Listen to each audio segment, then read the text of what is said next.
มาเกาหลีน้ำกัน2 คนผัวเมียฟังพี่น้องเรื่องนี้อย่าไปหาเฮ็ดหาทำเด้อพี่น้องเด้ออย่าไปหาทำเด็ดขาดมันบาปกรรมมันมีจริงพี่น้องก็สิบอกกันมาเกาหลีคู่ผัวเมียคู่หนึ่งมาเกาหลีน้ำกันมาเกาหลีน้ำกันมาแบบนี่ละแบบนักท่องเที่ยวนี่ละมาอยู่หลายปีแล้ว5 ปี 6 ปีแล้วพี่น้องประมาณ4 ปี 5 ปีผัวถูกจับเมื่อบ้านแล้วเมียยังอยู่ต่อแล้วบัดนี้ลูกอยู่บ้านกับแม่ของเมียฟังดีๆกับแม่ของเมีย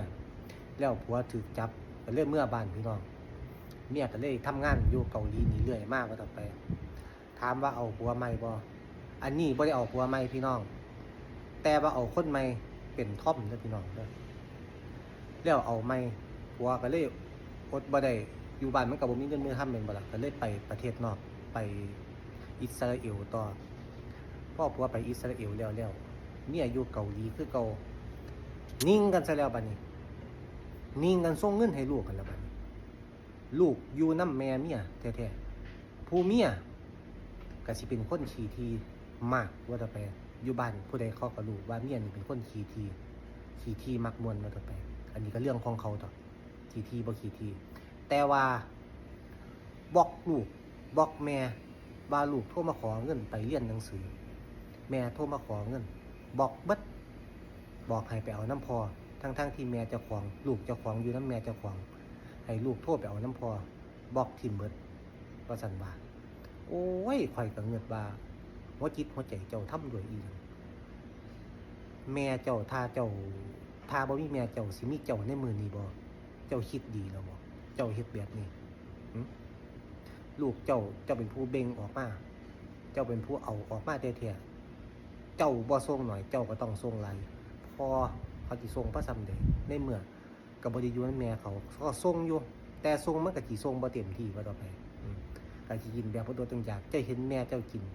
กับลูกเจ้ากินแบบบ่โดดอยากเจ้ารับได้อยู่ติไปโรงเรียนเขาเอาเงินไปคนละ100เจ้าของได้มื้อละ20 30 บาทสิไปกินนี่หยังกินข้าวจานนึงก็เบิดแล้วน้ำท่าก็ต้องได้ซื้อแล้วคุมื้อโอ้ยยอมหัวใจเจ้าอีหลีเจ้าสุดยอดอีหลี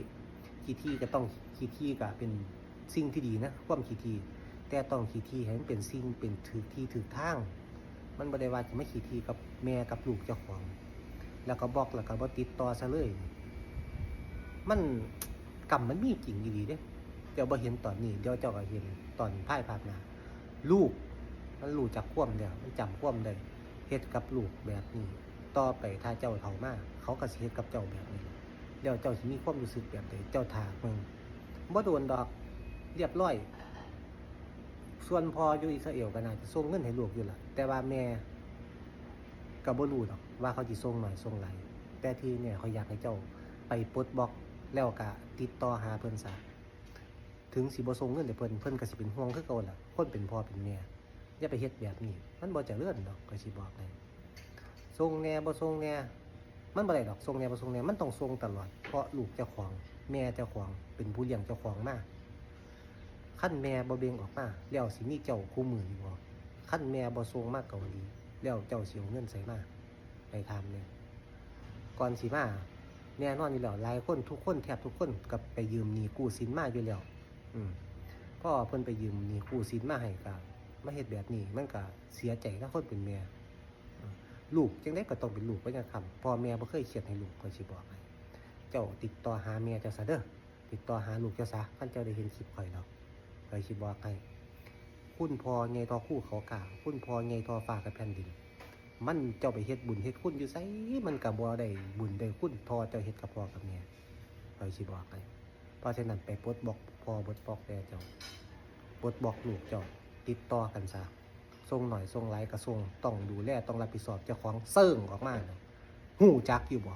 ตามนั่นล่ะพี่น้องอย่าไปหาเฮ็ดเด้อผู้ใดก็ได้กรรมมันมีกินติดไว้ปั่นจรวดพุ่นนี่M16ตามนั่นล่ะพี่น้องย่อมกอม